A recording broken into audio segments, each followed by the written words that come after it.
¿Cómo están? Muy buenos días. El día de hoy vamos a presentar el programa de becas para niños y niñas. Está aquí, siéntense Mario Delgado y Julio León, que es el coordinador de becas para el bienestar, y Mario Delgado, secretario de Educación. Entonces nos van a presentar el programa de becas. Antes de ello, le quiero pedir a Laura que haga una presentación muy rápida de la situación de Guerrero y Oaxaca, de las afectaciones del huracán. Entonces sería Laura, luego Mario y Julio, y Mariana Terán, que está aquí con nosotros, zacatecana. Ella nos va a hablar hacia el final, de la Constitución de 1824, que hoy cumple 200 años. Los viernes, como saben, los vamos a dedicar a Suave Patria y vamos a iniciar con esto. Hoy vamos más tarde a Veracruz. Normalmente el 4 de octubre se celebraba, lo instituyó el presidente López Obrador, el aniversario de la Marina Armada de México, porque es justo un 4 de octubre, previo a que llegara Guadalupe Victoria, que se crean 4 secretarías, entre ellas la Secretaría de Guerra y Marina, ya en el México independiente. Pero hoy vamos a Veracruz para no dejar de estar con la Marina, pero a conmemorar la Constitución de 1824. Aunque se firmó aquí, cerca de San Ildefonso, vamos a ver un video más tarde, Guadalupe Victoria, la mayor parte de su vida estuvo en Veracruz, entonces vamos a aprovechar para su lucha de independencia, la desarrolló por la independencia en Veracruz. Entonces más tarde vamos a ir a Veracruz, pero aquí vamos a tocar el tema. Con eso vamos a iniciar Suave Patria, que además es el poema de López Velarde, que además es zacatecano. Bueno, entonces Laura primero sobre Guerrero y Oaxaca y después Mario Delgado. Adelante, Laura.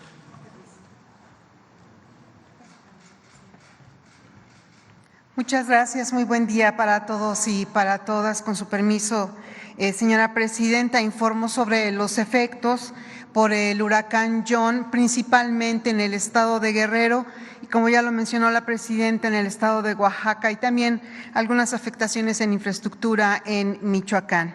Está la presentación, por favor, si son tan amables. El pasado 23 de septiembre, como sabemos, a las 21:15, el huracán John de categoría 3 tocó tierra en Markelia, Guerrero. Se tienen identificados 29 municipios afectados directamente en Guerrero. Y en la costa, en toda la zona costera, 8 municipios. De inmediato se activó el plan DN3, el plan Marina, el plan Guardia Nacional. Evidentemente que iniciamos días antes con acciones preventivas que nos ayudaron a implementar una acción fundamental en Acapulco y en los 8 municipios costeros. El día lunes, cuando impacta el huracán, la gente se quedó en sus domicilios o acudieron a refugios para poder resguardar a sus familias y sus vidas.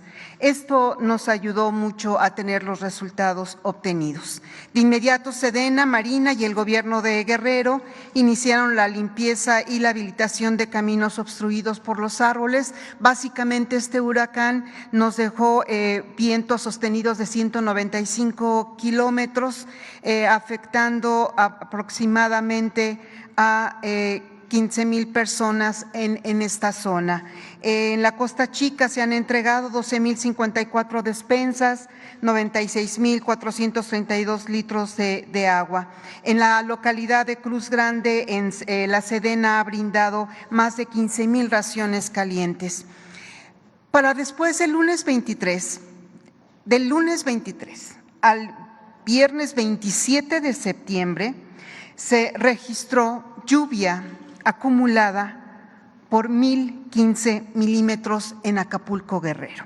Es decir, esta precipitación, la media anual en el estado de Guerrero es de 1,200 milímetros, lo que significa que en 4 días llovió el 84.5% de lo que llueve en el promedio en todo el año en el estado de Guerrero.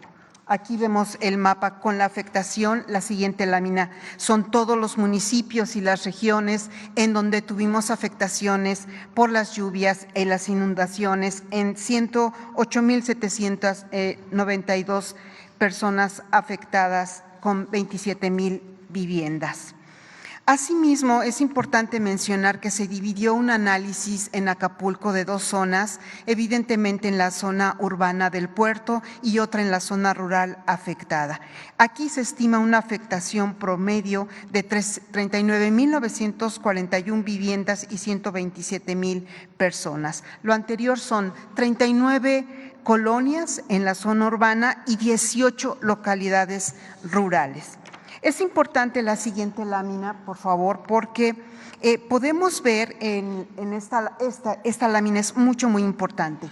En la línea azul, este es el río La Sabana. Arriba se ve cómo corren los arroyos. En color beige o amarillo es la población que llegó a asentarse en esta zona, que acumula Acapulco, pues tiene un alto índice de invasión. Así es. Así de hace días, esto ya no es de ahora, eso es de entonces, de los primeros días, cuando estaba lloviendo, el índice de invasión de los cuerpos de agua y de las llanuras es muy alta. En la colonia La Poza se encuentra exactamente ahí en los márgenes del río Sabana.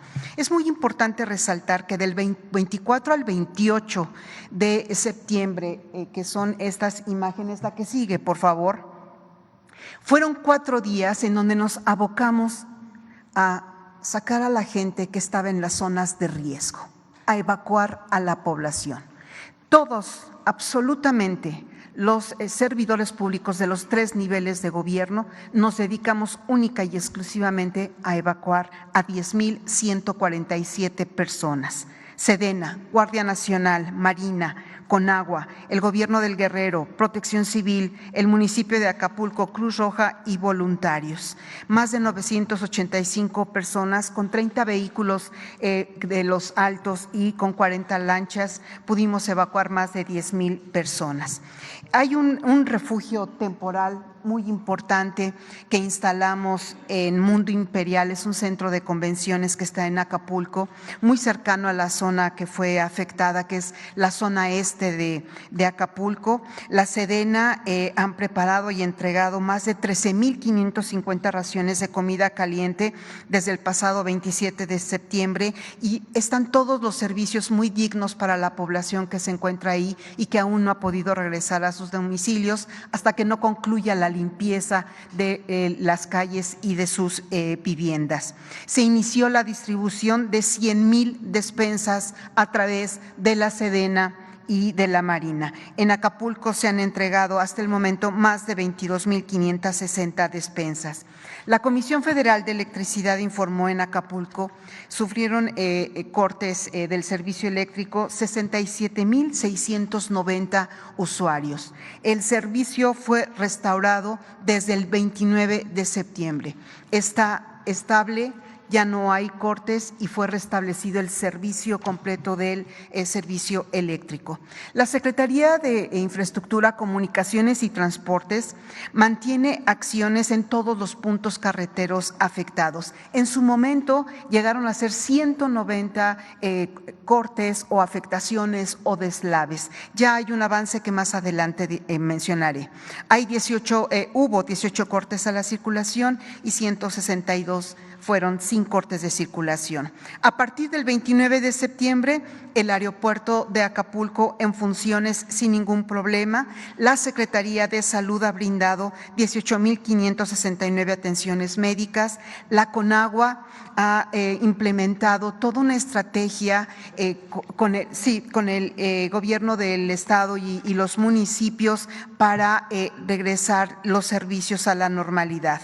En efecto, quisiera yo concluir mi participación mencionando que uno de los temas relevantes que tenemos trabajando en estos momentos y por instrucciones de la presidenta es coordinar todo el restablecimiento del servicio del agua en los 4 puntos que distribuye el agua en Acapulco. La Marina se encuentra haciendo desasolve, la Secretaría de Infraestructura, Comunicaciones y Transportes está rehabilitando todos los caminos. Asimismo, menciono que se está trabajando en 8 puntos carreteros en Michoacán y tenemos 22 municipios afectados en Oaxaca, en donde también se está trabajando. Hemos estado trabajando muy bien, Presidenta, trabajando con la comunidad, seguimos en territorio limpiando las calles, que eso es básicamente el trabajo que ahorita nos ocupa, y restableciendo los servicios de agua. Eso sería todo.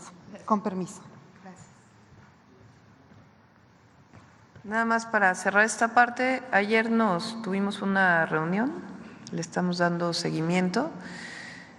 En este momento se está trabajando por parte de la Marina para desasolvar las plantas de bombeo en Acapulco para que pueda ser restablecido el servicio de agua potable, pero están llegando muchas más pipas para poder apoyar a la población.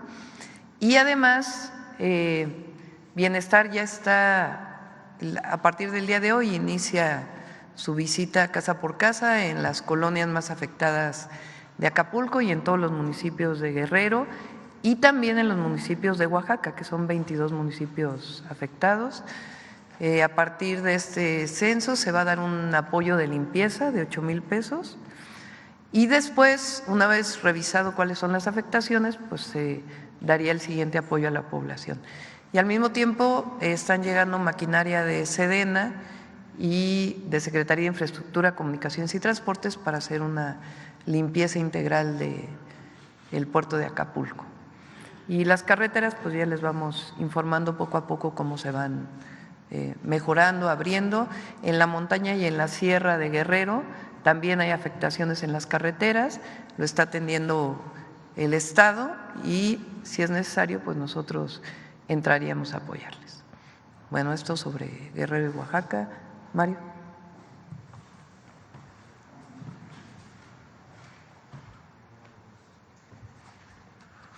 Muchas gracias, Presidenta. Buenos días a todas y a todos, con su permiso, Presidenta.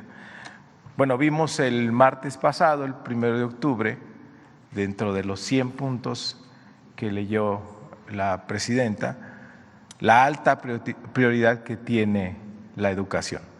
Hoy presentamos uno de los principales programas que ella ha planteado, que planteó durante toda su campaña y que empezamos a hacer realidad. Las becas. En la pasada administración del presidente Andrés Manuel López Obrador inició el programa de becas para el bienestar Benito Juárez. En educación básica había una cobertura de 4.9 millones de familias, una beca por familia que beneficiaba a 6.6 millones de estudiantes. Eran familias que eran elegidas en situación de pobreza. En educación media superior fue una beca universal para todas y todos los estudiantes que estaban en ese nivel educativo, 4.1 millones de estudiantes, y en educación superior se tenía un promedio de 460,000 beneficiarios, es decir, un total de 11.2 millones de estudiantes que recibían una beca. ¿Cuál es el siguiente paso? Una nueva beca universal para todas y todos los estudiantes en el nivel básico, esto es preescolar, primaria y secundaria, para todos tendrán una beca. Esto es un universo de 21.4 millones de estudiantes en educación básica que se va a ir logrando de manera paulatina en esta administración. ¿Con qué vamos a empezar? En el 2025 con estudiantes de secundaria, es decir, habrá 5.6 millones de estudiantes beneficiarios con una beca en el 2025. Es importante decir cómo funciona esta beca. En este año, la beca era de 1,840 pesos por familia, familias en situación de pobreza. En el 2025, la beca se va a actualizar, se va a aumentar por inflación, como fue uno de los compromisos de la presidenta Sheinbaum, por lo tanto, llegará a 1,900 pesos. Pero además se va a dar 700 pesos más por cada niño que tenga estas familias. Es decir, si soy una familia que tiene un hijo en secundaria, recibo mi beca de 1,900 pesos. Pero si tengo 2 niños o 3 niños, por cada niño adicional es un gasto adicional que tienen las familias. Por eso se les dará 700 pesos más por cada niño integrante de la familia. Es cómo funcionará esta beca. Ahora, ¿dónde tener la beca? Bueno, vamos a iniciar a partir del 14 de octubre y hasta el 17 de enero. En todas las escuelas vamos a hacer asambleas informativas. Los servidores de la nación, junto con los servidores de la educación, van a visitar las 35,000 secundarias públicas que hay en nuestro país. Vamos a avisar una semana antes, ahí en la propia secundaria, en la página de internet, para que vayan los padres de familia, para que estén también los maestros, que estén los alumnos. No vamos a interrumpir clases, pero sí vamos a tener estas asambleas informativas para decirles cómo va a funcionar la beca. ¿Qué requisitos necesitamos? Lo vamos a poner en la página de internet, ahí lo encontrarán, la documentación, las fechas de cuándo vamos a ir a las secundarias y todo lo que necesitamos para obtener la beca y puedan a partir de enero recibir su tarjeta y ya empezar a recibir los apoyos. La educación es un derecho, no es una mercancía, es algo que nos ha dicho la presidenta durante todo este tiempo. Ahora, algo muy significativo, la beca lleva el nombre de una mujer. La beca se llama Rita Cetina por decisión de la presidenta Claudia Sheinbaum. ¿Quién fue Rita Cetina? Rita Cetina Gutiérrez fue una maestra, poeta y gestora literaria. Fue una mujer mexicana que sentó las bases para la emancipación femenina en el México del siglo XIX. Su labor se centró en la enseñanza a niñas y jóvenes de Yucatán, en la gestión, edición y redacción de proyectos literarios que impulsaron a más mujeres a ser parte del mundo letrado, al cual hasta entonces era dominio de puros hombres. Rita Cetina nació el 22 de mayo de 1846 en Mérida, Yucatán, dentro de una familia de élite yucateca ligada a la política y a la milicia. El 4 de junio de 1870, Rita fundó con otras mujeres meridenses la sociedad literaria y de beneficencia llamada La Siempre Viva, que tenían una revista, una publicación y también un círculo científico. A través de este proyecto hizo posible la creación de una escuela primaria para niñas de escasos recursos, muchas de ellas eran huérfanas, en el cual Rita inició su labor magisterial. También fue directora de esta escuela. Las materias que daban ahí, en esa escuela, eran materias elementales como lectura, gramática y geografía, pero también, fíjense, dentro de la tira matricular incluían asignaturas de Bellas Artes y Aritmética, las cuales en conjunto constituían una de las currículas más amplias e innovadoras de educación para mujeres en el estado de Yucatán y en todo México. Al incluir estos conocimientos, Rita Cetina y sus compañeras buscaban que la mujer no solo se instruyera como el alma del hogar, sino que fueran mujeres curiosas por la ciencia y la razón. Después de su experiencia en la Siempre Viva, Rita también se desempeñó como maestra y directora del Instituto Literario de Niñas, el cual fue la primera escuela normal de la ciudad.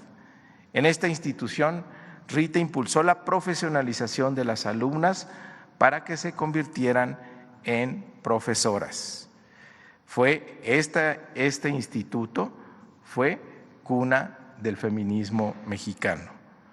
El 11 de octubre de 1908, Rita Cetina Gutiérrez murió a causa de una enfermedad en Mérida, Yucatán. La semana que entra se conmemorarán 116 años de su muerte. Y tras sus pasos había consolidado importantes proyectos educativos para las mujeres de su entidad.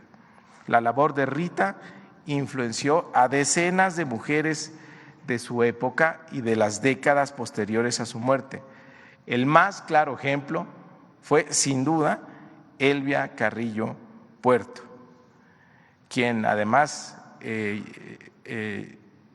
da el nombre de su maestra a la Liga Feminista que fundó bajo el lema Instrucción, Progreso y Derecho de las Mujeres. Con el apoyo, Elvia Carrillo Puerto, con el apoyo de sus enseñanzas y la lucha encabezada por la emancipación de la mujer a través de la educación, impulsó la conquista de más derechos para las mujeres en todo el país. Por eso, en homenaje a Rita Cetina Gutiérrez, la presidenta Claudia Sheinbaum Pardo ha decidido ponerle el nombre a esta beca universal para estudiantes de básica. Es todo, arrancamos la próxima semana visitando las secundarias públicas del país y tendremos toda la información en la página de internet que mencionamos. Muchísimas gracias.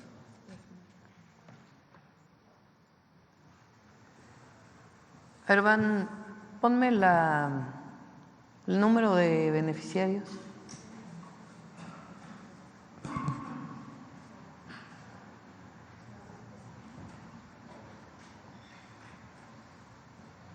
La que sigue, por favor.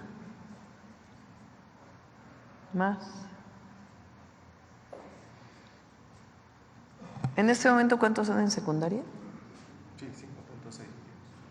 No, pero la beca que atiende hoy, ¿en este momento cuántos estudiantes? Por familia. No. ¿Cuántos estudiantes de secundaria tienen beca? ¿Cuántas familias de estudiantes de secundaria tienen beca hoy? 1.100.000. Ah, ok. Pasamos de 1.100.000 a 5 millones, 5.6 millones de beneficiarios en el 2025.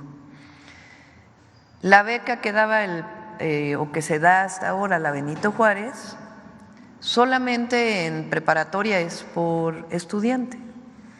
En el caso de las Benito Juárez, para educación básica, preescolar, primaria y secundaria, es por familia. Entonces se dan 1,840 pesos a la familia, independientemente de si tienen un hijo, 2 hijos, 3 hijos, 4 hijos. Entonces, ¿qué vamos a hacer? Dar un adicional a la familia por cada hijo que tenga adicional. Entonces son 1,900 de base a la familia. Si tienen 2 hijos, pues serán 1,900 más 700. Si tienen 3 hijos, 1,900 más 1,400. Ese es el esquema de la beca Rita Cetina. Vamos a pasar de una vez el video de la Constitución, para después, al final, hacemos las preguntas.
encontramos ante un documento encuadernado, forma de libro, con forros de piel, remates dorados. Para cuidar un documento tan importante como estos, el Archivo General de la Nación tiene un espacio que se denomina bóveda de seguridad. En su título primero, este libro establece los principios fundantes de la nación mexicana. Dice que la nación mexicana es para siempre libre e independiente del gobierno español y de cualquier otra potencia. En su título segundo, establece la forma de gobierno de la nación, así como sus partes integrantes, y establece este principio fundacional que tenemos hasta el día de hoy, la división de poderes, es decir, el legislativo, el ejecutivo y el judicial.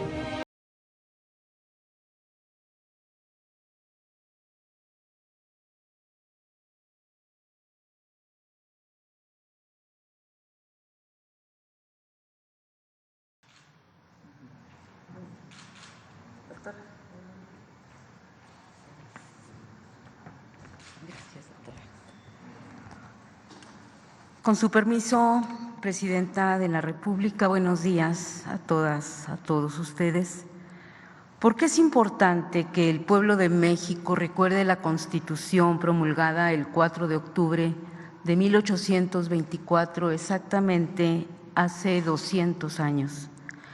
Porque tenemos un pasado común que nos ha hecho nación, porque esa Constitución logró armar una república que fue capaz de integrar los suelos tostados de Veracruz con el esplendoroso desierto de Sonora, porque esa Constitución unió lo que estaba a un paso de separarse y logró sobreponerse a contrastantes geografías, sociedades y culturas. Veníamos de un pasado virreinal donde la Nueva España era parte integrante de la monarquía española. Con la consumación de la independencia, el imperio no logró formar constitución. La monarquía mexicana no sobrevivió. Sin embargo, el poder no conoce vacíos. El poder fue asumido por las provincias que se movilizaron. Las 4 provincias más radicales, entre las que se cuentan Oaxaca, Yucatán, Jalisco y Zacatecas, decidieron que la forma de gobierno debía ser la República Federal para asegurar su autonomía. En 1823 quedó dibujado el federalismo. Con el acta constitutiva del 31 de enero de 1824, la Carta Fundamental de octubre de aquel año y las 19 constituciones estatales, se dio vida a la República Mexicana.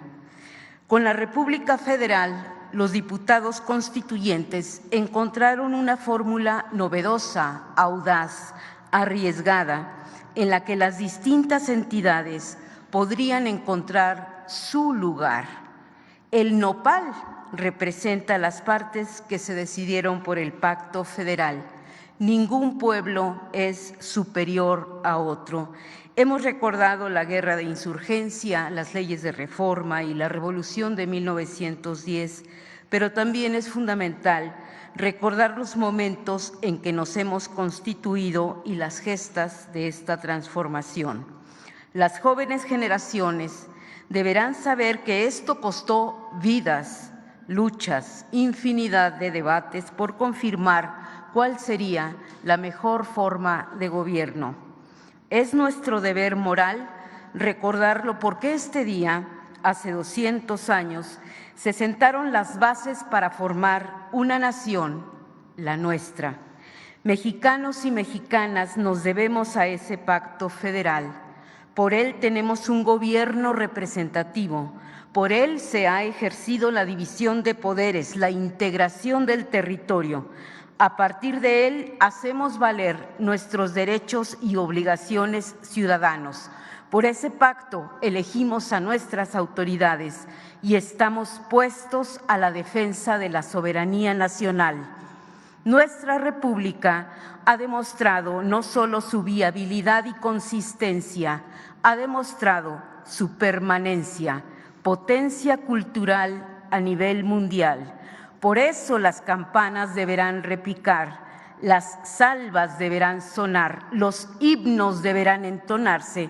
Todos los que vamos a pie debemos voltear a aquellos constituyentes de 1824 y reconocer su valía. El pasado está contenido en nuestro presente. Lo que somos como nación es lo que hemos sido a lo largo de nuestra historia. Muchas gracias.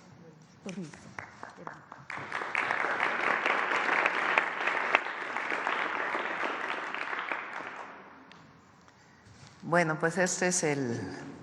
Ya me dijeron que hay una tómbola, ¿no?, en la mañana. Yo no sabía.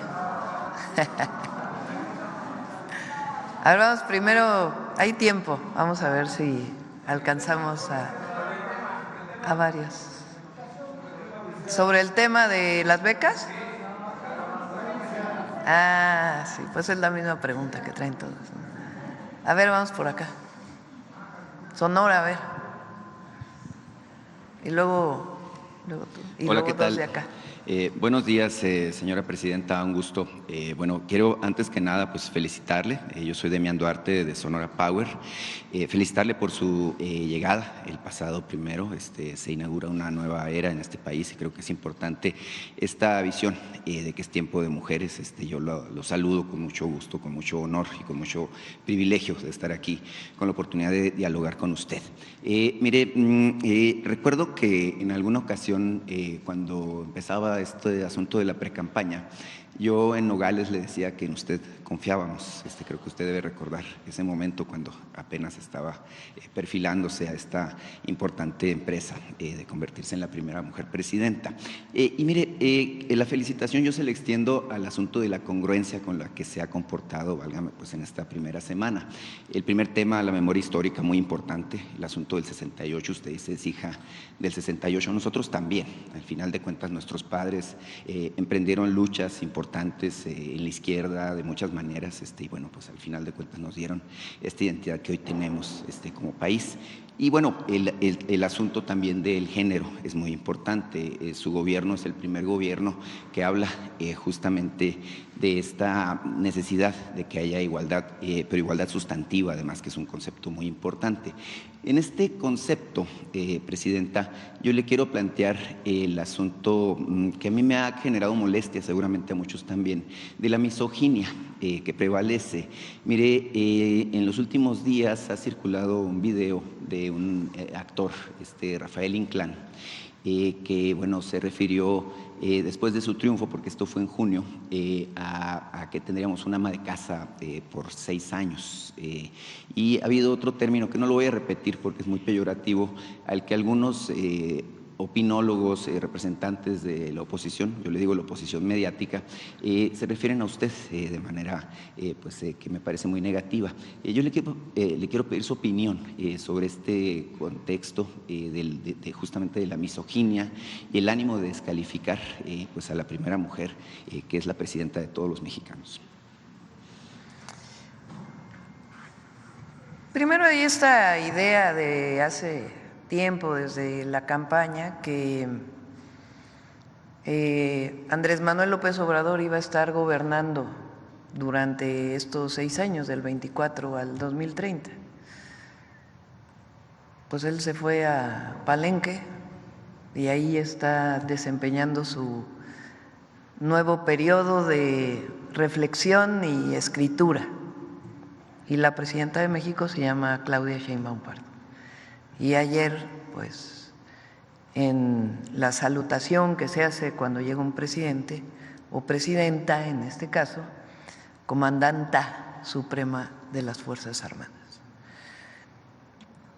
Esta idea de que las mujeres no tenemos capacidad y que siempre tiene que haber un hombre atrás diciéndonos qué es lo que tenemos que hacer, pues es parte de una cultura machista. Y es algo que, así como vamos a seguir hablando de la discriminación por situación social, por color de la piel, también vamos a seguir hablando del machismo, porque eso se tiene que desterrar en nuestro país. Todos somos iguales ante la ley, además ahora queremos que se reconozca la igualdad sustantiva en la Constitución. Pero lo que a mí me parece más lamentable es que se utilice la palabra ama de casa como algo peyorativo. No. Yo soy presidenta, abuela, mamá y ama de casa, y con orgullo. Todas las amas de casa, es decir, las mujeres, esposas que se dedican al hogar, merecen absolutamente todo nuestro reconocimiento. Realizan un trabajo que nadie reconoce. Todos los días se levantan, despiertan a los niños, preparan el desayuno, les dan de comer, los llevan a la escuela, regresan, ya están preparando la comida, limpian la casa, preparan la comida, van por los hijos a la escuela, regresan, les dan de comer, después les ayudan a hacer la tarea y después vuelven a limpiar la casa y después llega el marido y también lo atienden y al otro día lo mismo. Parece como un trabajo menor. A ver, a todos los que no hacen ese trabajo los conmino a que realicen el trabajo de la tarea del hogar. Tiene su complejidad, ¿eh? O la otra, las mujeres que son amas de casa y además dejan a los hijos en la escuela, se van a trabajar, regresan a recoger a los hijos a la escuela, a veces comparten esta tarea con la pareja, que así debería ser, a veces no, y entonces ahí está lo que se llama la doble jornada, porque salen a trabajar y aparte la jornada del hogar.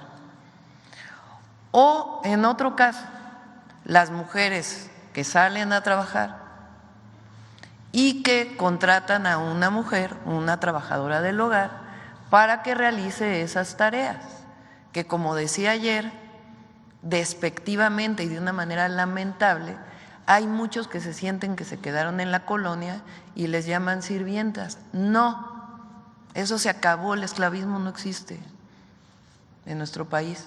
Se llaman trabajadoras del hogar, salen de sus pueblos, muchas veces con muchas penurias, tienen a sus hijos, muchas de ellas madres solteras, y realizan un trabajo digno, que además, por ley, tienen que tener seguridad social. Entonces, a todos aquellos que crean que por decir ama de casa es despectivo, no. Nosotros nos vamos a encargar también como mujeres de reconocer el trabajo de todas las mujeres que realizan en el hogar.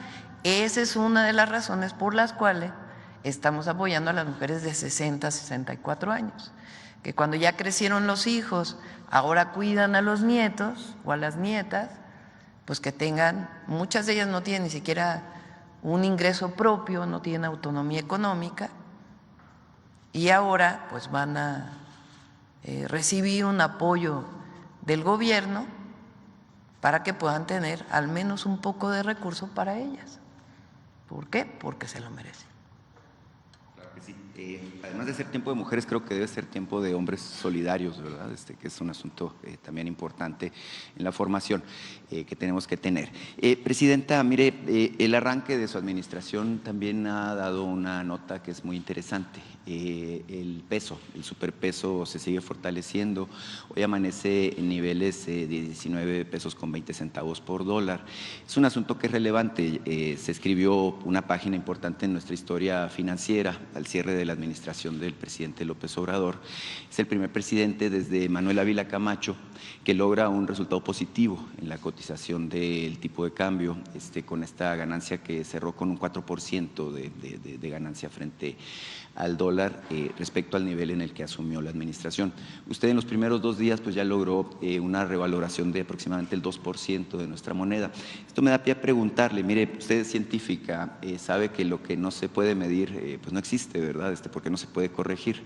El asunto es que yo le quisiera preguntar, ¿qué tipo de expectativas económicas hay de su administración? Usted en los 100 compromisos y también en el mensaje que ofreció en la Cámara de Diputados hablaba, bueno, de este empeño por hacer de México un país muy atractivo para la inversión, la construcción de infraestructura. Ayer habló de la necesidad de que los salarios mínimos sigan incrementándose en niveles anuales del 12%. Todo esto prefigura un buen ambiente, evidentemente, para la economía. Yo preguntarle si ya tiene usted visualizado cuáles son los objetivos en materia económica, qué tipo de crecimiento, cómo cree que va a comportarse el tipo de cambio. Hay factores importantes, por ejemplo, las reservas del Banco de México pues están en niveles récord actualmente, 226 mil millones de dólares, si mal no recuerdo, es el dato. Entonces, la economía, como usted sabe, es muy importante, es un tema muy relevante para todos nosotros, porque al final de cuentas, a cómo le va a la economía del país es a cómo nos va a todos los mexicanos. Entonces, preguntarle las perspectivas que usted encuentra en este asunto. Sí.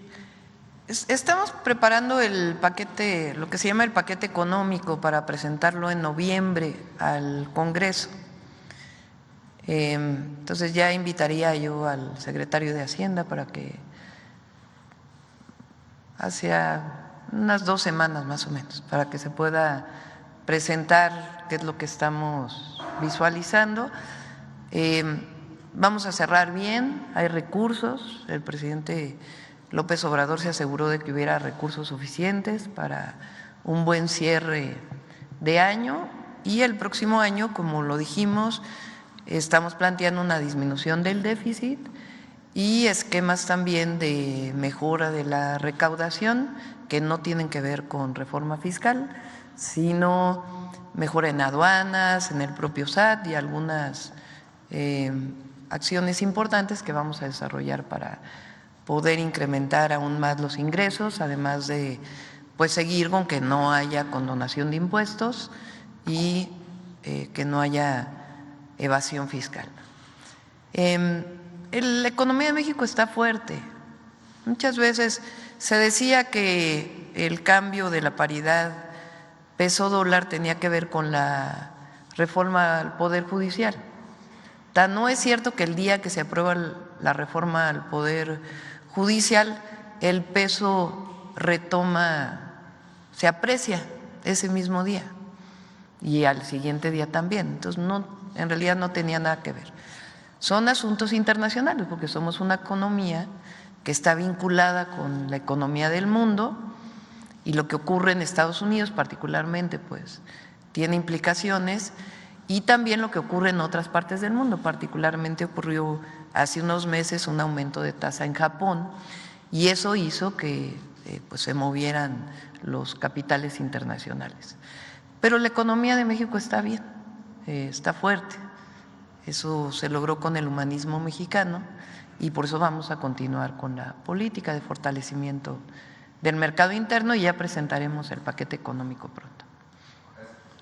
A ver, acá, que había dicho. ¿Qué tal, doctora? Buenos días, Carlos Calzada de Radio Educación. La primera pregunta sería esta decisión que tomó la Suprema Corte de Justicia ayer de dar entrada para saber si puede revisar realizar esta controversia en contra de la reforma judicial. Me gustaría conocer su opinión, sobre todo porque 2 de las ministras consideraron que esto era un golpe de Estado técnico. Me gustaría saber cuál es su posición al respecto a estas acciones de la Suprema Corte. Sí. Le pedía a Paulina que hiciéramos una presentación para que recordemos cómo es que nuestra coalición tiene mayoría calificada en la Cámara de Diputados y en la Cámara de Senadores. ¿Cuál fue el resultado de la elección? ¿Qué dice la Constitución para cambiar la Constitución? ¿Cuál es la votación que se obtuvo y por qué que no ha tomado una decisión? Acepta lo que le plantea la Corte, algunos ministros de la Corte, para analizar la constitucionalidad de la Constitución, que está totalmente fuera de norma.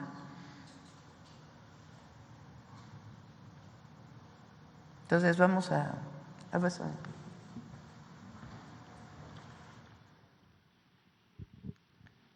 A ver, Primero para todos los adversarios, los que no están de acuerdo con lo que se está aprobando, es una decisión del pueblo de México.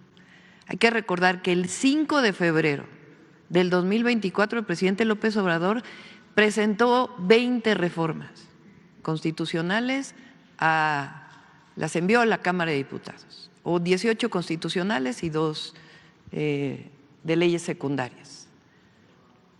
A partir de esa fecha, previo a la jornada electoral, a la campaña, empieza a analizar la Cámara de Diputados, que es la Cámara de origen, estas reformas. Entre ellas, la reforma al Poder Judicial. Lo que se planteaba en la reforma al Poder Judicial, esencialmente, que jueces, ministros, jueces, magistrados, magistradas, ministros y ministras sean electas por voto popular. Durante toda la campaña, quienes me acompañaron, que algunos están aquí, saben que yo en plaza pública explicaba siempre lo que llamábamos el Plan C, y ahí explicaba lo que significaba particularmente la reforma al Poder Judicial. Y explicaba que para poder transformar al Poder Judicial, que por qué se requiere transformar, pues también aquí el presidente López Obrador dio varias veces decisiones del Poder Judicial que tenían que ver incluso con liberaciones de delincuentes de la delincuencia organizada. No solamente asuntos mercantiles, sino también liberación de delincuentes, sabadazos, etcétera, etcétera, etcétera. Entonces, en campaña ponía yo a votación en la plaza pública: ¿quién cree que deba seguirse eligiendo a ministros de la Suprema Corte por los senadores o quién cree que debe elegirse por el pueblo de México? Es decir, hicimos campaña planteando la reforma al Poder Judicial y las otras reformas. El 2 de junio ganamos con esta diferencia de votación. En el caso de la presidencia, obtuve 35.924.519. ¿Cuánto obtuvo la candidata del PRIAN? 16.502.697 y Movimiento Ciudadano 6.2 millones. La votación más alta que se haya tenido en la historia. Ahora, diputados y diputadas. Fíjense nada más, son 300 distritos electorales en el país. La coalición ganó 256 diputados y diputadas, y en votación directa ganaron solo 42 distritos, el PRIAN, solo 42 distritos. Esta es la votación directa de mayoría, y Movimiento Ciudadano solo ganó un distrito. Adelante. Primero, si me ponen la redacción de la ley electoral. La redacción.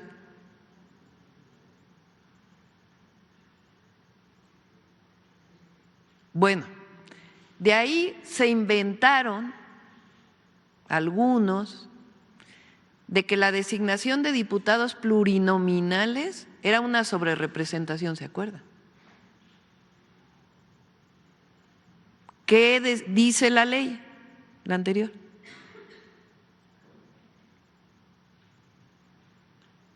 Entonces, la Ley General de Instituciones y Procedimientos Electorales, en el artículo 16, numeral 1, dice: la votación nacional emitida para diputados plurinominales se divide entre el total de diputaciones plurinominales, o sea, 200, para obtener el cociente natural.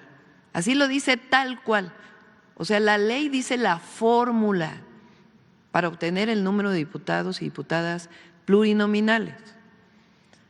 ¿Cómo se hizo? ¿Cómo lo hizo el INE y después lo ratificó el tribunal? Pues el cociente natural eran los votos por diputados y diputadas entre las 200 diputaciones y eso es el cociente natural. Adelante. Después el artículo 15, numeral 2 dice, para obtener la votación nacional emitida se debe restar a la votación total los votos nulos de las candidaturas sin registro, las candidaturas independientes y restar lo de los partidos que no hayan obtenido su registro. Así lo dice la ley, tal cual. Se hace la fórmula. Adelante.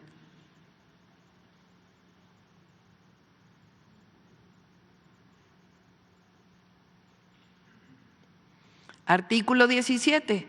Cuando sobren diputaciones para repartir tras aplicar el cociente natural, estas se reparten entre los partidos que tengan el resto mayor de sus votos.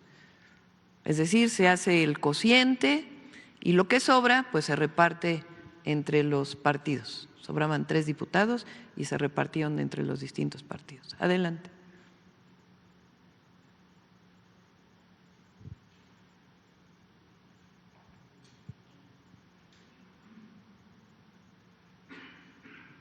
Bueno, así tal cual se hicieron las ecuaciones, las fórmulas matemáticas que dice tal cual la ley. El resultado final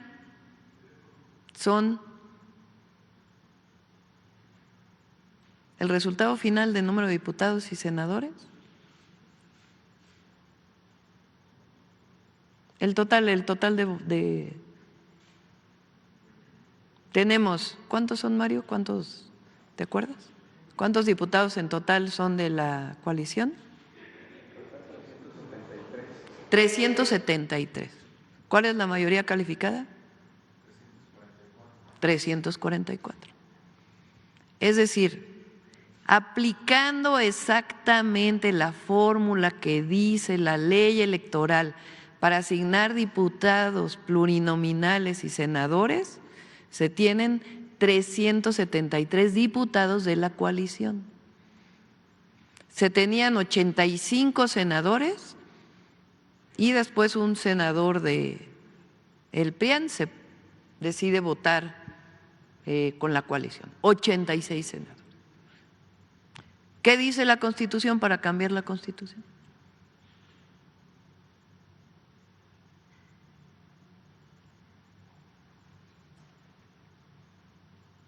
A ver si me ponen los artículos de la Constitución. El 39 constitucional.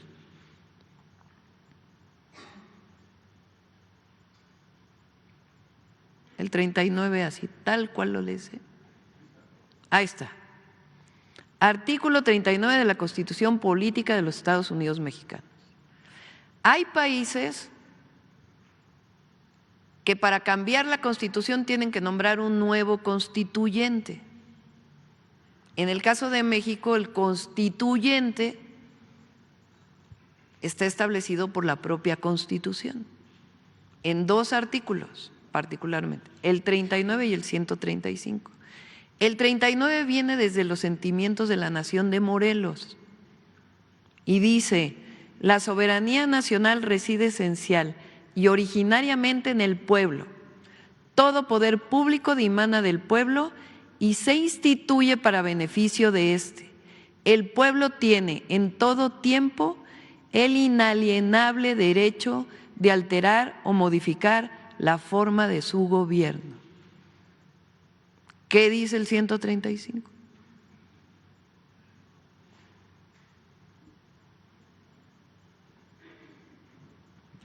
La presente Constitución puede ser adicionada o reformada.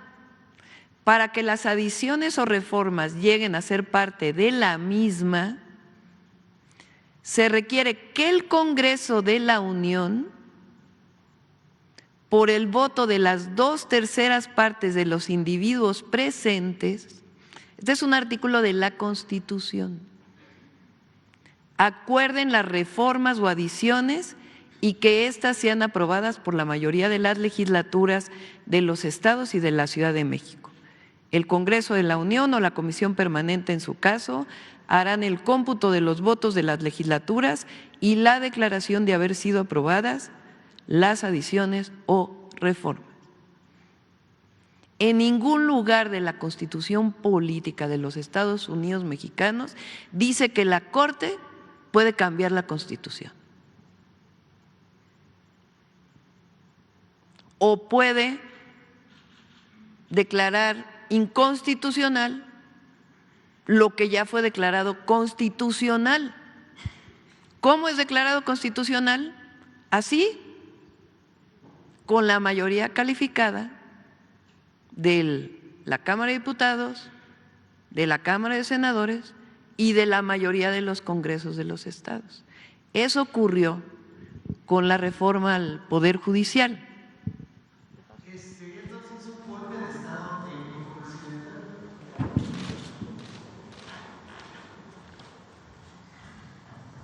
¿Qué pienso yo que pretenden con esto?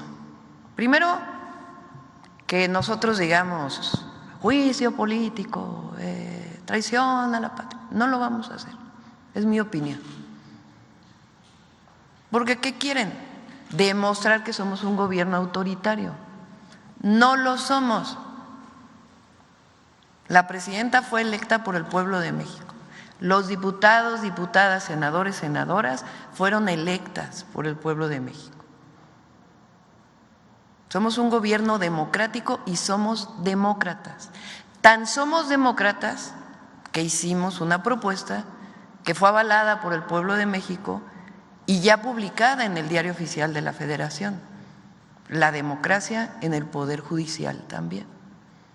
Entonces, primero, no vamos a caer en ninguna provocación. Segundo, va a haber elección de jueces, de magistrados, magistradas, ministros y ministras de la Suprema Corte, porque eso es lo que dice el 39 constitucional, es la decisión del pueblo de México. Entonces, no tiene sustento lo que está haciendo la Corte, o ocho ministros de la Corte. Entonces, ellos saben, porque ellos son abogados, ellos han formalmente leído la Constitución y aplicado la Constitución, algunas veces no, ¿verdad? Porque defienden privilegios, para empezar los suyos, los de los 400,000 pesos al mes que ganan.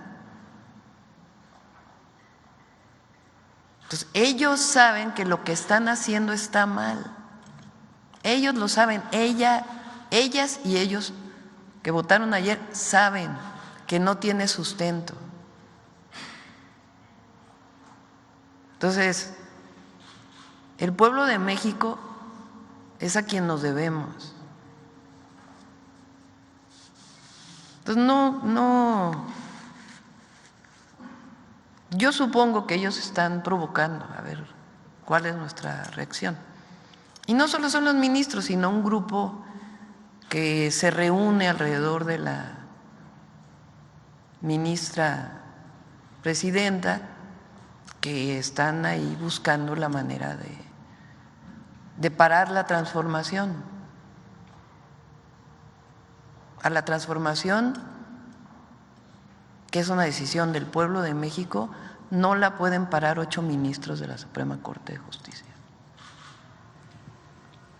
Gracias, presidenta. Mi segunda pregunta sería, ¿se está escalando el conflicto en el Medio Oriente entre Líbano e Israel? Me gustaría saber si el gobierno mexicano tomará algunas acciones para repatriar a los conciudadanos que se encuentran en la zona de conflicto, como ya ha ocurrido, por ejemplo, en el conflicto con Ucrania y Rusia, si se tomarán algunas acciones para tomar estas medidas.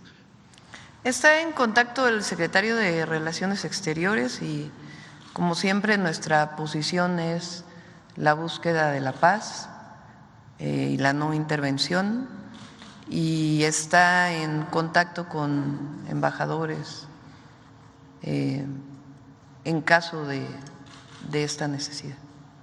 Y rapidísimo, me gustaría conocer la propuesta de su gobierno respecto a los medios públicos, doctora, que bueno, sabemos que tienen una función, no es como se dice en muchas ocasiones, no son los medios del gobierno, sino son medios del Estado. Entonces me gustaría saber cuál es su política respecto a los medios públicos para su gobierno. Gracias.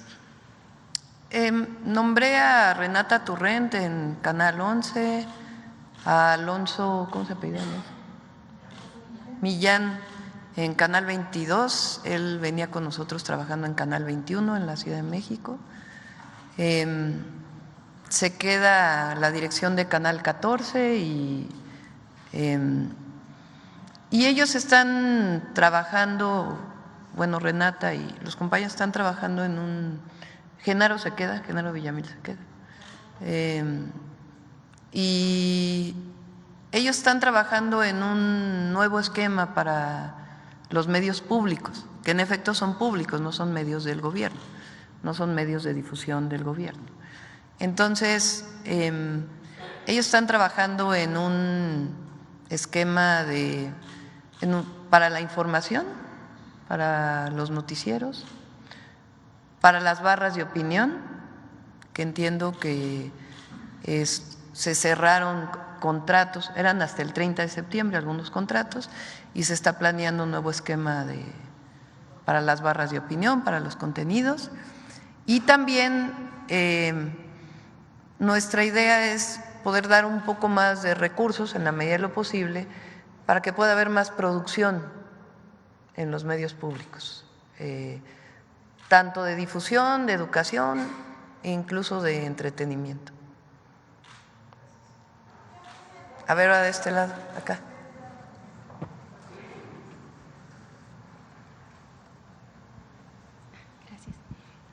Buenos días, Presidenta. Shaila Rosagel, corresponsal de Grupo Gilil, Imparcial de Sonora, La Crónica de Mexicali y Frontera de Tijuana. Presidenta, mi primera pregunta es saber si en la reunión de seguridad de hoy le dieron algún avance de las investigaciones sobre lo sucedido con los migrantes en Chiapas, si le comentaron algo, si ya se sabe la identidad de estos migrantes. Ayer comentaban nada más las nacionalidades, si ya se sabe si hay mujeres, niños entre los fallecidos. Sí, sí están identificados, la mayoría están en contacto secretario de Relaciones Exteriores con las embajadas. La propia Secretaría de la Defensa Nacional presentó denuncia contra los elementos que dispararon y se están haciendo las investigaciones. Los nombres y edades les pedimos para conocer si se pueden, no tengo la certeza si se pueden dar a conocer, pero sino que la secretaria Rosa Isela nos ayude a darlos a conocer. ¿Hay algún avance sobre por qué se abrió fuego? Se están haciendo las investigaciones por parte de la Fiscalía General de la República. Muy bien, gracias, Presidenta. En una segunda pregunta, preguntarle sobre los proyectos que usted mencionó. Hay varios proyectos que mencionó en sus compromisos, que si tiene estimaciones de los montos para estas obras, por ejemplo, la carretera Guaymas-Chihuahua que mencionó, el puerto de Guaymas, el tren de la ruta a Nogales, si tienen también estimado de tiempo. Yo recuerdo que ya dieron a conocer cuando usted aún era presidenta electa, un plan de cómo se iban a ir haciendo estas rutas de trenes de pasajeros, pero no estaba en ese momento la que va hacia Nogales. Entonces, si ya tienen establecido tiempos, montos. Sí, justo ayer nos reunimos. ¿Qué se está haciendo ahora? Análisis de derecho de vía, estudios de demanda y la definición del proyecto, qué tipo de normatividad van a llevar las vías, en dónde son 2 vías, en dónde es una vía de acuerdo a la demanda, cuándo se realiza el estudio de impacto ambiental, qué permisos se pueden otorgar para los estudios previo a la manifestación de impacto ambiental. Entonces estamos trabajando en ello y también lo que significan los costos. Ayer me reuní con las tres principales empresas fabricantes de trenes, la empresa Alstom, CAF y Siemens, que es una empresa estadounidense. Dos de ellas tienen plantas en México, Siemens no tiene planta en México, pero me reuní para ver qué posibilidades tienen de poder fabricar en los 6 años que vamos a estar en el gobierno.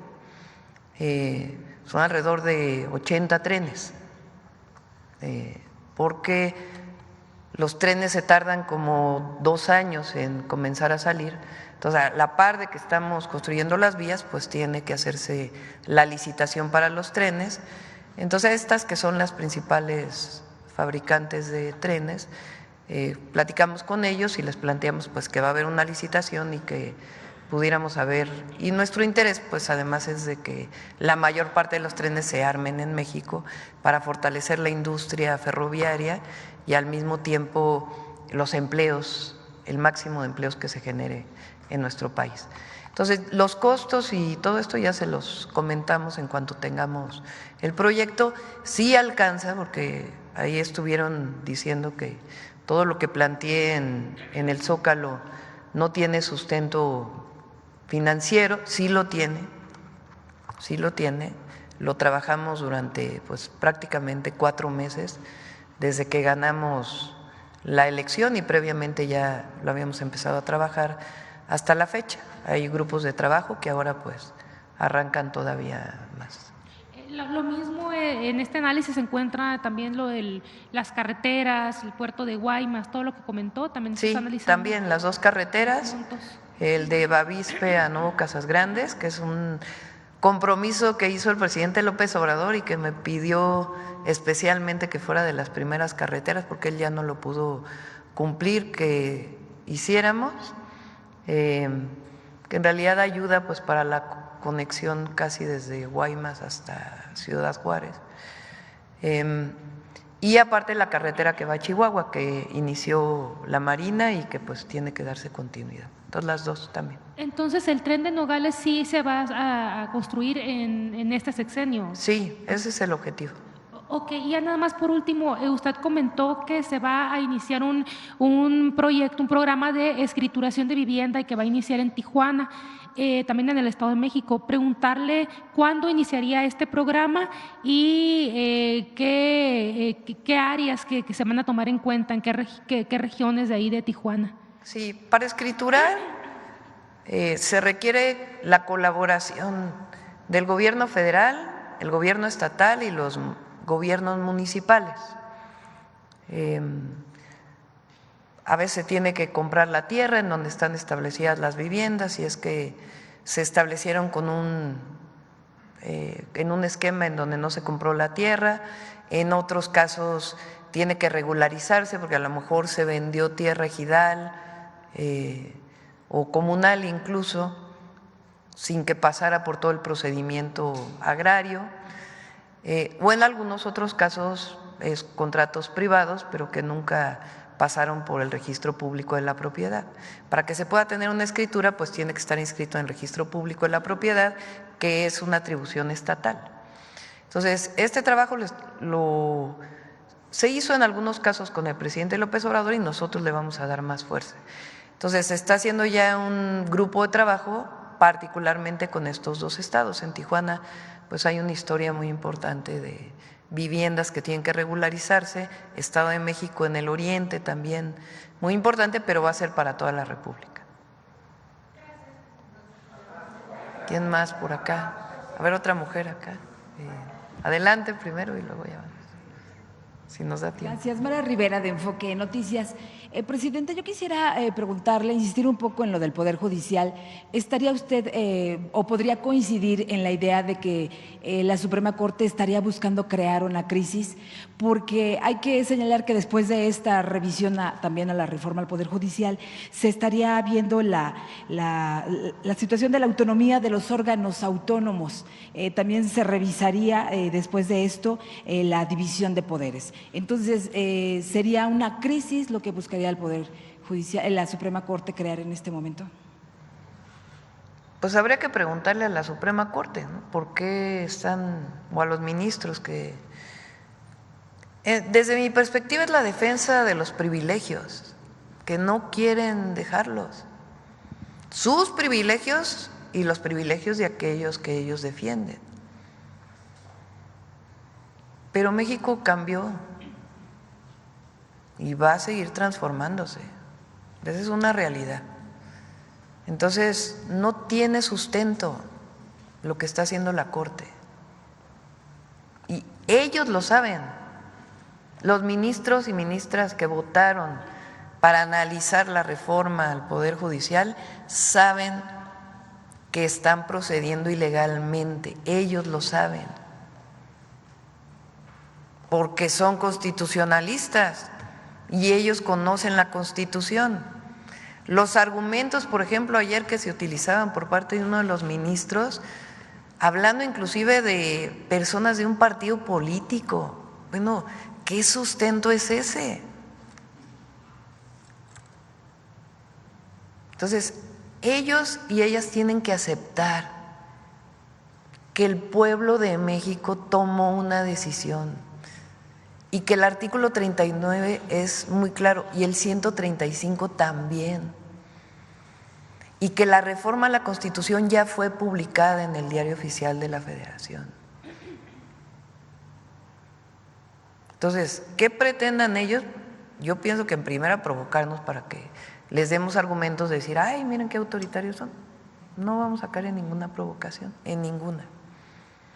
Y yo más bien digo que es un golpe aguado, no un golpe de Estado. Porque la verdad, pues, ¿qué sustento tiene? Con todos estos argumentos, entonces queda claro que no peligra la reforma que al No final peligra la reforma al Poder Judicial. El pueblo decidió y nosotros tenemos la obligación y los legisladores de servir al pueblo. Con el pueblo todo, sin el pueblo nada. El pueblo manda. Y eso es lo que dice el 39 constitucional. No es solamente una declaración. Por último, la reunión que se había comentado ya con el sector económico, el sector empresarial, ¿se va a realizar pronto? ¿Tendría la mejor que...? Sí, tenemos varias… voy a reunirme, le pedí al presidente del Consejo Coordinador Empresarial a ver si nos reunimos la próxima semana. Y ustedes saben que también nombré en su momento a Altagracia Gómez para que me ayude a constituir este consejo. Entonces, tenemos varios temas en puerta. Uno, yo quiero ratificar el acuerdo que se había firmado con empresarios, particularmente productores de harina de maíz, algunos productores también de principales de alimentación, y los comercializadores de la canasta básica, para que podamos firmar un acuerdo para que no suba la canasta básica. Entonces, ese es un acuerdo que quisiera firmar y estamos pues ya hablando con ellos. El secretario de Hacienda, Rogelio Ramírez de la O, ya había contactado a muchos de ellos que habían firmado y nuestro objetivo es que este mes, a más tardar, pudiéramos firmar ese acuerdo para seguir garantizando que no suba la canasta básica. Y por otro lado, el acuerdo para fortalecer la inversión privada. Ahí ha estado trabajando ya el secretario de Economía, Marcelo Ebrard, hablando ya con muchos empresarios. El 15, como él lo anunció, vamos a tener una reunión con empresarios de Estados Unidos, empresarios mexicanos, empresarias, para poder hablar de la relocalización, qué esquemas para hacer realidad este programa que tenemos de fortalecimiento de la industrialización de nuestro país, y además pues el programa de relocalización o el Consejo de Relocalización y Desarrollo Regional. Entonces la próxima semana me reúno y de ahí pues ya además Marcelo ya viene trabajando y también Altagracia. ¿Quién más? A ver, aquí creo que… Adelante, aquí adelante. Muchas gracias. Ya van a dar las 9. Muy buenos días. Mi pregunta es sobre el tema de migración. Hemos visto que el número de cruces ilegales por la frontera con Estados Unidos se ha reducido de manera drástica desde inicios de este año. Muchos han atribuido esta disminución no solo a decisiones que se han tomado en Estados Unidos, pero también a acciones que se han tomado aquí en México. ¿Hay una estrategia de parte del gobierno mexicano para frenar la llegada de migrantes e evitar que crucen? Sí, justamente hoy en el Gabinete de Seguridad invitamos a la ex canciller Alicia Bárcenas, que hoy es secretaria de Medio Ambiente, para que nos presentara el programa de movilidad, humanitario de movilidad que desarrolló el presidente López Obrador. Consiste en varias acciones, entre otras, la Secretaría de Relaciones Exteriores coordinaba una comisión intersecretarial para distintas políticas, acciones, programas, planes que se estaban llevando a cabo. Le pedí al secretario de Relaciones Exteriores, hoy a Juan Ramón de la Fuente, que retomáramos, hay que firmar este acuerdo de que continúe esta comisión intersecretarial para darle seguimiento. Consiste desde ordenamiento de la migración.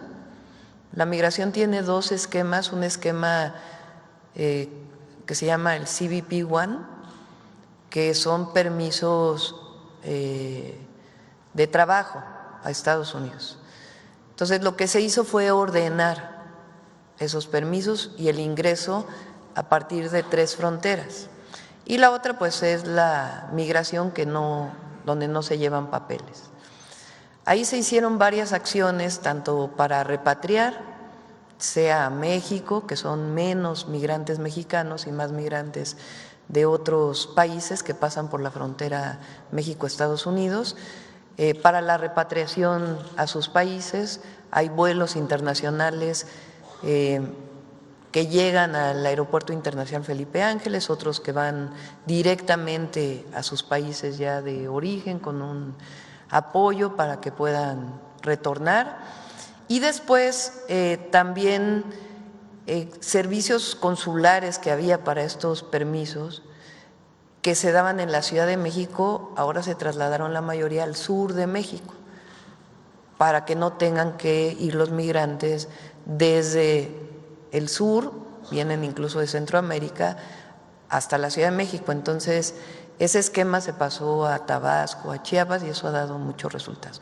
Entre otras muchas acciones que se realizan, además de seguir insistiendo en que para disminuir la migración, pues hay que atender las causas que provocan la migración, que vamos a seguir con los programas de apoyo que se daban a través de Amexir. Entonces, le vamos a dar continuidad. Esto ha disminuido la migración, además de algunas acciones que se tomaron bilaterales, y pues vamos a fortalecer esta política. ¿Qué me puede contar sobre otros esquemas, como el traslado de migrantes en autobús desde la frontera del norte a ciudades al sur, como Villahermosa, Tapachula? También se sabe que hay un incremento de aprehensiones, aproximadamente más de 100,000 por mes, según cifras oficiales. ¿A qué se debe todo esto? ¿Es parte de una política, estrategia? Primero, se respetan los derechos humanos, que es muy importante. O sea, por eso se llama política humanitaria de movilidad, porque lo que está siempre al frente es el respeto a los derechos humanos.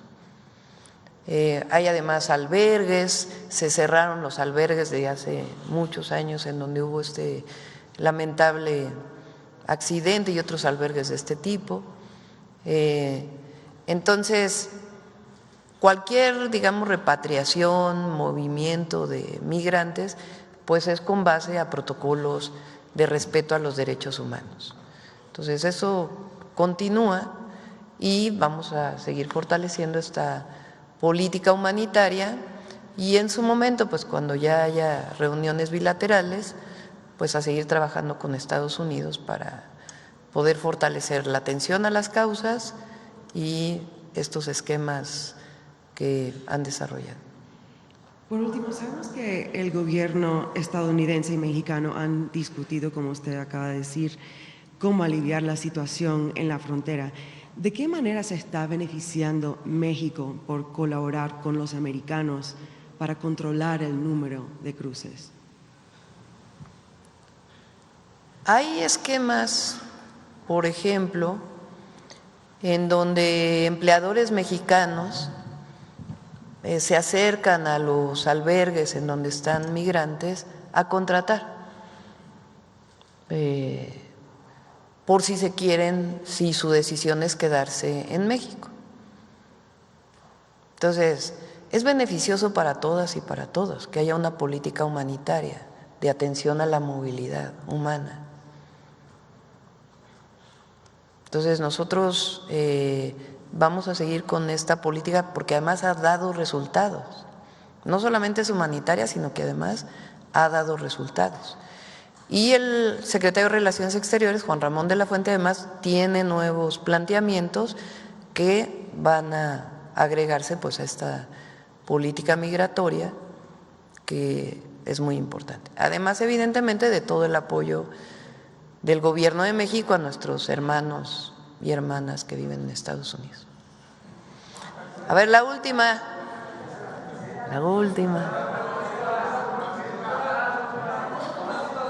Híjole, está difícil. A ver, una de este lado y una de este lado ya para terminar. A ver, hasta atrás, el compañero que está hasta atrás. No, aquí el compañero que trae chamarra café, ¿cómo te llamas? Buenos días, doctora. Carlos Domínguez, de Nación 14. Preguntarle sobre Tamaulipas. Hay asignaturas pendientes que dejó el presidente López Obrador. La que más nos importa a los que somos de Nuevo Laredo, por ejemplo, la Dirección General de Aduanas. Si hay fecha para la conclusión e inauguración de la misma y qué otros proyectos le esperan. Este mismo año se termina y vamos a ir a la inauguración. Hay un programa que nos ha pedido mucho desde que entró.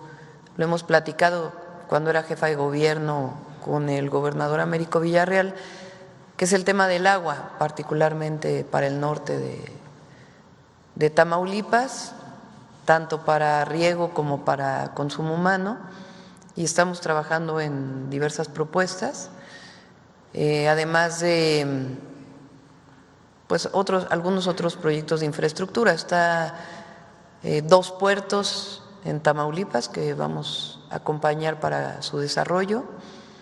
Entonces, agua, carreteras y puertos para apoyar a Tamaulipas. ¿Tiene con precisión o más aparte pues los cruces fronterizos? Hay varios proyectos en Tamaulipas muy creativos de inversionistas privados para consolidar la integración económica que hay entre Estados Unidos y México, y también estamos trabajando en ello. Sobre la Dirección General de Aduanas en Nuevo Laredo, ¿todavía no hay fecha? Ya está a punto. Le pregunto ahora ayer lo vimos con la Sedena, pero no recuerdo en este momento la fecha, pero está ya muy pronto a inaugurarse. Cambiando de tema, doctora, una de las asignaturas pendientes, digamos, que tiene el Estado mexicano con la libertad de expresión y el gremio periodístico son los asesinatos impunes de periodistas, que me atrevo a decirlo son más del 90% de estos mismos, según datos de la propia Fiscalía General de la República y de las fiscalías locales. ¿Ha pensado, doctora, cómo empujar desde su postura como jefa del Ejecutivo mexicano? Es verdad, no le corresponde como tal a usted, es al Poder Judicial y las fiscalías, y la Fiscalía General y la de los estados, pero ¿ha pensado usted ahora como presidenta de la República en cómo aliviar a las familias que viven con esta impunidad pendiente, que está pendiente de resolverse, porque pues no caminan, doctora, los casos? Se hizo mucho trabajo en su momento con la secretaria Rosa Isela como secretaria de Seguridad. Y bueno, vamos a revisar los que aún están pendientes, que por cierto, aprovechando, el paro del Poder Judicial de la Federación afecta a la seguridad.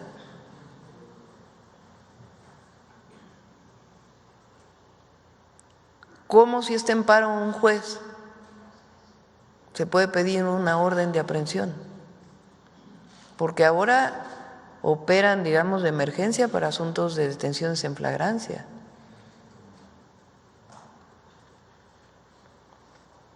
Pero, o sea, aparte de que están en paro, de que cobran, afectan la seguridad y la paz del país. Porque para detener un delincuente, pues evidentemente la Fiscalía tiene que hacer su trabajo, la seguridad, las áreas de seguridad su trabajo, como la Guardia Nacional o las policías estatales o la propia Secretaría de Seguridad Federal. La Fiscalía hace sus carpetas de investigación y le presenta a un juez para que el juez dé una orden de aprehensión. Si están los jueces federales en paro, ¿qué pasa con los delitos del fuero federal? Entonces, en el caso de periodistas vamos a seguir apoyando con los mecanismos que existen y vamos a revisar los casos que aún están pendientes. Pues le pediría a la secretaria Rosa Isela, vamos a que tome su momento para que pueda. ¿Sale? Pues sí, o al Consejo de la Judicatura, pues está bien que estén en paro, pero ¿por qué tienen que seguir cobrando? O sea, los jueces ganan, muchos de ellos 130,000 pesos mensuales. Entonces siguen cobrando sus 130,000 pesos mensuales, pero están en paro. Pero además no tienen razón de ser. Digo, los jueces, pues ellos y ellas pues van a ser electos, pero todos los trabajadores del Poder Judicial no hay sustento para el paro, porque todos sus derechos, sus salarios, prestaciones, complementos del salario que tienen, todos se van a conservar, no se les va a quitar absolutamente nada. Entonces no hay argumento para decir que se les está quitando algún derecho, algún salario, alguna compensación, etcétera. Pues, si es algo que ya tienen establecido, pues se les tiene que seguir dando. A ver acá, ya la última. Ahora nos pasamos 8 minutos. Buenos días, Presidenta. Buenos días a todas y a todos. Nancy Flores, de la revista Contralínea. Presidenta, insistir en este tema de la Suprema Corte de Justicia de la Nación, particularmente el caso de estos ocho ministros y ministras encabezados por Norma Piña. Esto porque pues no solo se estaría violando el artículo 39 constitucional que señala que el poder dimana del pueblo, sino también estarían ellos en un posible delito de corrupción, que es justamente este delito de tener conflicto de interés en este tema. Entonces, preguntarle, porque usted ha enunciado que no se les buscaría juicio político, ¿esto podría generar un manto de impunidad y en ellos generar pues más, digamos, confort a la hora de tomar estas decisiones violatorias de la Constitución y también violatorias de otras leyes? Preguntarle sobre eso, si no es un error político, pues no hacer uso de las leyes, porque quienes cometen delitos en México son delincuentes. Es que ellos están buscando que hagamos eso. O sea, ¿qué argumento, desde mi perspectiva, mi punto de vista, es que ellos lo que quieren es, ya ven que dicen que somos autoritarios, ¿no? Que llegó la presidenta autoritaria. No, llegó una presidenta demócrata. Entonces, lo que ellos quieren es tener argumentos para decir, ya ven qué autoritarios son, quieren meter a la cárcel a la ministra, al ministro, Ellos están tomando una decisión política, no jurídica, al aceptar que la Corte revise la reforma al Poder Judicial. Entonces, por eso nosotros lo que decimos es, no tiene sustento jurídico y no vamos a caer en ninguna provocación. De nuestra parte, ¿no? De nuestra parte, paz, información, debate, Pero ellos saben, ministros, ellos lo saben. Ellos saben que están actuando inconstitucionalmente siendo Suprema Corte de Justicia. Y el pueblo lo sabe también. Pues ya hay una reforma al Poder Judicial. Ya dijo Diego Valadez, por ejemplo, con quien no coincidimos, pero él ya dijo, ya no hay nada que hacer, vámonos a lo que sigue, que es garantizar que haya buenos jueces, que haya buenos magistrados, magistradas, ministros, ministras. Presidenta, entonces no se tomará ningún tipo de acciones. No. En otro tema también preguntarle, hay quejas de sobre todo adultos mayores que cobran su pensión del bienestar en algunos bancos, en algunas sucursales del Banco del Bienestar, en los cajeros automáticos. Ha habido problemas para que se les entregue el importe completo de lo que le solicitan al cajero automático. Hay casos que llevan hasta 10, 11 meses, un caso particular en la sucursal Coyoacán, aquí en la Ciudad de México, y lo que nos dice la gerente de ese banco, porque ya la consultamos, es que hay varias quejas, sin embargo que no depende propiamente del Banco del Bienestar, porque es un tema que es de una empresa de valores. Entonces los mandan a la queja infinita y nadie les resuelve. Aquí se trata pues de personas claramente en situación de vulnerabilidad. Si se podría revisar este asunto y sobre todo atender las quejas, y que quizá quien esté al frente del Banco del Bienestar en un futuro pues se pueda resolver este asunto e informar cuántas quejas existen, doctora. Sí, no debe ocurrir eso. El adulto mayor, todos los beneficiarios tienen derecho a sacar del Banco de Bienestar lo que les corresponde. Entonces, si le pasas a Paulina el caso particular, y qué bueno que nos dices para poderlo revisar. Bueno, lo dejamos aquí hoy. Mañana ya… mañana no hay. Hasta el lunes. Hasta el lunes, sí. Gracias a todas y a todos. Gracias.